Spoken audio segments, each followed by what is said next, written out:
Dans cette vidéo, on regarde l'exercice 235, donc un Minpong 2017, où on s'intéresse à un endomorphisme de Mn de C défini par phi de M égale trace de M identité plus M.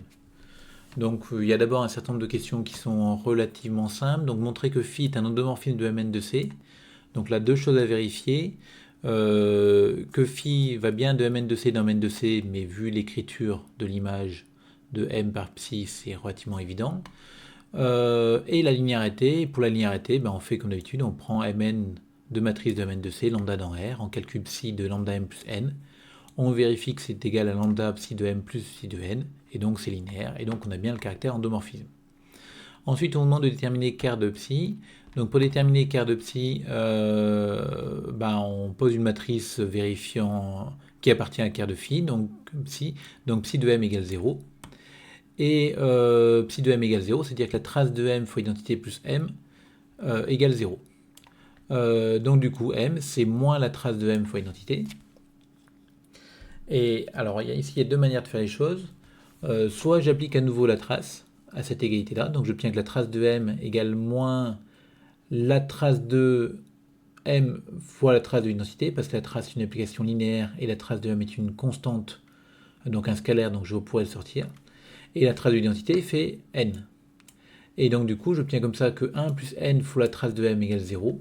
Et donc la trace de m égale 0, parce que 1 plus n est un scalaire non nul. Donc j'obtiens que, comme la trace de m égale 0, quand on reprend la ligne du dessus, on obtient donc que m égale 0. Donc on obtient comme ça que le noyau est inclus dans 0, et l'autre inclusion est toujours vraie, donc quart de phi égale singleton 0. Alors, je vous ai dit qu'il y avait une autre manière de faire les choses ici. On peut aussi remarquer que du coup, si M est dans quart phi, psi, alors M s'écrit comme un multiple de l'identité, donc il appartient avec 2 n. Donc comme on obtient du coup que le noyau est inclus dans vec 2 n, et comme le noyau est du coup un sous-espace vectoriel de vec 2 n, qui est un espace vectoriel de dimension 1, le noyau, ce sera soit singleton 0, soit vec 2 n. Et en calculant phi de n, on va obtenir n plus 1 in, donc c'est non nul. Donc in n'est pas dans le noyau, et comme je vous l'ai dit juste avant, le noyau, on avait deux possibilités, c'était soit 0, soit avec 2 in. Du coup, ce n'est pas avec 2 in parce que in n'y est pas dedans, donc c'est 0. Donc voilà pour ça.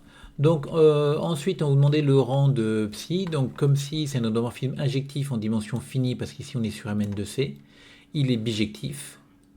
Donc du coup, l'image de psi c'est Mn de C, et le rang c'est n carré. Ensuite, trouver un polynôme annulateur de psi. Donc pour trouver un polynôme annulateur de psi, l'idée c'est de calculer les puissances successives de psi jusqu'à trouver une relation avec les puissances antérieures. Donc on calcule naturellement psi carré de m, en espérant que ça suffira.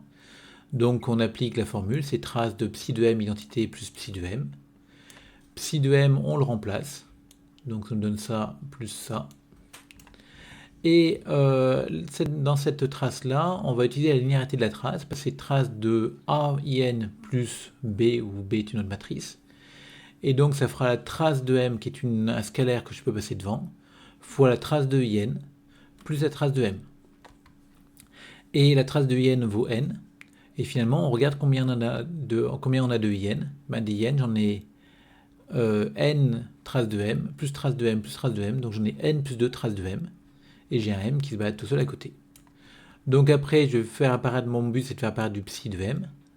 Et je remarque qu'avec l'écriture de l'énoncé, la trace de M in, c'est psi de M moins M.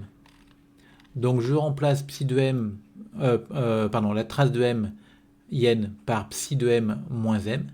Et du coup, je me retrouve avec n plus 2 psi de M moins n plus 1 M. Et donc moi je fais apparaître une application, enfin quelque chose impliqué en M. Donc ce n plus 1 M, je le vois comme n plus 1 identité de M. Et donc je regroupe, ça me fait n plus 2 psi moins n plus 1 identité de M. Donc pour tout M dans Mn de C, psi carré de M c'est égal à n plus 2 psi moins n plus 1 identité de M. Donc on a bien l'égalité entre ces deux applications. L'application psi est-elle bijective? Donc ça, on y a déjà répondu à la question 2. Si oui, trouvez psi moins 1. Donc là, on a trouvé une relation ici vérifiée par psi. Donc on a trouvé un polynôme annulateur de psi en fait. Et l'idée, ça va être maintenant d'isoler l'identité. Donc on isole l'identité, on obtient cette relation-là. Et donc là, il y a deux manières de faire les choses. Comme je sais ici déjà que psi est bijective, je peux composer par psi moins 1, et on obtient directement psi moins 1 égale ça. Et si on n'avait pas obtenu la bijectivité avant, on aurait pu mettre à droite psi en facteur. Donc psi facteur de n plus 2 sur n plus 1, identité moins 1 plus sur n plus 1 psi. Et on aurait obtenu que l'identité c'est psi rond g, et on aurait pu faire psi égale g rond psi. Et dans ce cas-là, on obtient que psi est bijective et que sa bijection réciproque c'est le g, donc c'est-à-dire cette application-là. Bon, ensuite, donc c'est une question qui a été rajoutée qui n'était pas dans l'énoncé original, mais on peut s'intéresser aux valeurs propres de psi. Donc voilà, quelles sont les valeurs propres de psi? Donc on s'intéresse à l'équation psi de m égale lambda m. Donc on remplace psi de m encore une fois par sa valeur. Et ça revient finalement à l'équation lambda moins 1 m égale trace de m identité. Donc deux possibilités, si lambda égale 1. Alors cette équation-là devient trace de m in égale 0. Comme in est une matrice non nulle et trace de m est un scalaire, ça revient du coup à trace de m égale 0. Donc finalement, mon E1 de psi, c'est cet ensemble-là. Cet ensemble-là n'est pas restreint à 0. Pourquoi? Parce qu'en fait, on peut voir cet ensemble aussi comme le noyau de la trace. Donc c'est l'ensemble des m tel que trace de m égale 0. Et ce noyau-là, il va être de dimension n carré moins 1, parce que la trace est une forme linéaire. Donc une forme linéaire, ça va être une application de mn de c dans R, qui n'est pas nulle, donc qui va être de rang 1. Et comme elle est de rang 1, le théorème du rang me dit que la dimension de son noyau, c'est n carré moins 1. Et vous voyez que du coup, comme E1 de psi, c'est un espace vectoriel de dimension n carré moins 1, ce n'est pas un espace vectoriel restreint à 0, donc 1 est valeur propre. Alors quand je dis que ce n'est pas un espace vectoriel restreint à 0, je suppose que n est plus grand que 1, parce qu'encore une fois, pour n égale 1, honnêtement, le truc n'a aucun espace d'intérêt, on travaillerait sur les matrices de taille 1. Après, si lambda est différent de 1, donc deuxième cas, on s'intéresse toujours à psi de m égale lambda m. Donc ça revient à dire que lambda moins 1 m égale trace de m, donc trace de m in, c'est ce qu'on avait trouvé là. Et donc comme lambda est différent de 1, je peux passer mon lambda moins 1 de l'autre côté, j'obtiens que m s'écrit sous cette forme-là. Donc en particulier, m appartient avec 2 in. Donc si j'ai une matrice qui vérifie psi de m égale lambda m, elle est dans vec 2 in. Et donc j'ai démontré que E lambda de psi va être inclus dans vec 2 in. Alors c'est intéressant parce que vec 2 in, c'est un espace de dimension 1 encore une fois. Et donc j'obtiens que mon E lambda de psi, ça sera soit 0, soit vec 2 in en fait.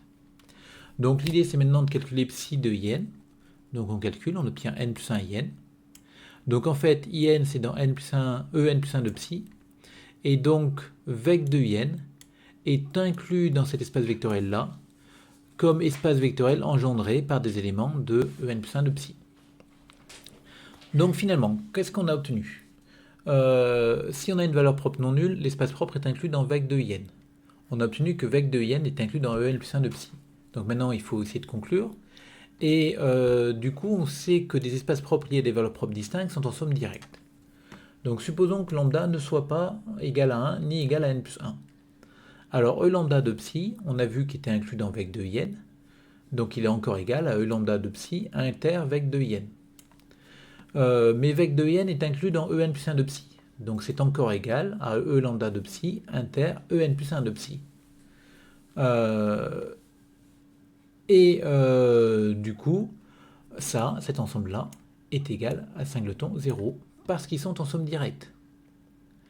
Donc du coup, je viens d'obtenir que si lambda est différent de 1 et de n plus 1, E lambda de psi est égal au singleton vecteur nul. Donc ça veut dire que lambda n'est pas une valeur propre de psi. Maintenant, si je regarde la valeur 1, donc on l'avait étudié auparavant, mais la valeur n plus 1, on a obtenu que vec de in est inclus dans en plus 1 de psi. Donc ça m'assure que n plus 1 de psi n'est pas égal au singleton 0, donc n plus 1 est valeur propre de psi. Et en plus, si je reprends ce que j'avais écrit ici pour lambda différent de 1, donc qui s'applique à n plus 1, j'obtiens que en plus 1 de psi est aussi inclus dans vec 2 in, et donc j'ai l'égalité. En plus 1 de psi est égal à vec 2 in. Donc à l'arrivée, on a trouvé nos espaces propres, Et on remarquera que la somme des dimensions des espaces propres est égale à n carré. Et n carré, c'est la dimension de Mn de C.